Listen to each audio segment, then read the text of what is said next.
All right, we're now cutting live across where British Prime Minister Keir Starmer is addressing on the issue of Greenland. Let's go and listen to it. And stronger collective defence.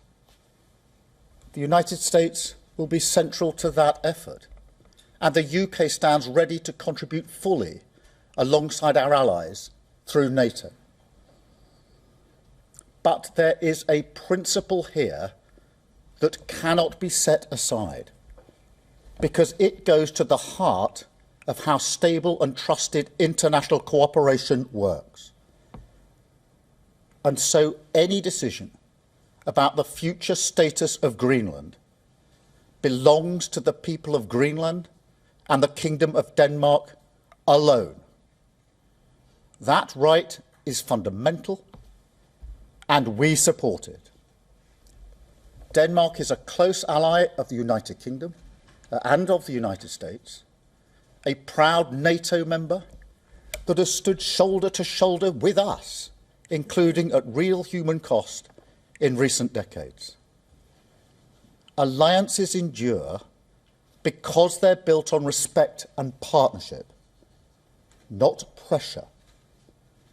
That is why I said the use of tariffs against allies is completely wrong. It is not the right way to resolve differences within an alliance. Nor is it helpful to frame efforts to strengthen Greenland's security as a justification for economic pressure. Such measures hurt British workers, British businesses, and the British economy. And that is why I've been so clear on this issue. A trade war is in no one's interest, and my job is always to act in the UK's national interest. That is why yesterday I spoke to President Trump, to European leaders, and to the Secretary-General of NATO to find a solution rooted in partnership, facts, and mutual respect, because that is how strong alliances protect shared interests. The same is true on other issues. In the Middle East, we welcome President Trump's focus on sustaining the ceasefire in Gaza and moving on to phase 2. We are open to participating constructively in such efforts. On Ukraine, I can be brief. We strongly support efforts to bring the killing to an end and secure a ceasefire as soon as possible.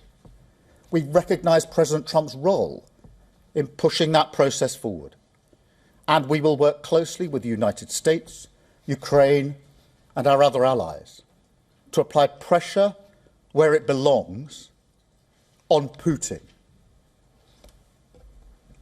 Finally, let me say why all this matters so directly to people here at home.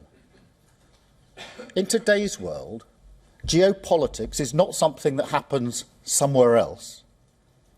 It shapes the cost of energy, the price of food, the security of jobs, and the stability that families rely on to plan their lives.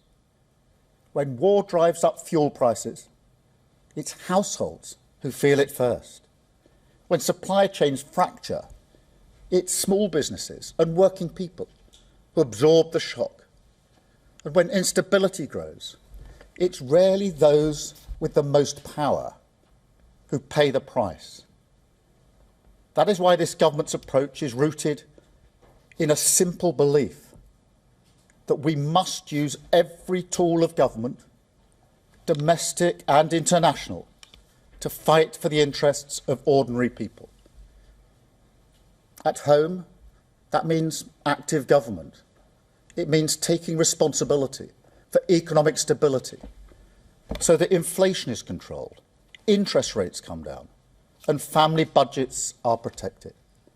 It means stepping in where markets fail, strengthening resilience, and ensuring that global shocks do not always land on the same people in the same places, the people least able to withstand them. That's why we've taken action to reduce energy bills, to freeze rail fares and prescription charges. But tackling the cost of living today also means engagement beyond our borders. It requires shaping the world around us, not retreating from it. It requires strong alliances, steady diplomacy, and rules that reduce uncertainty rather than amplify it.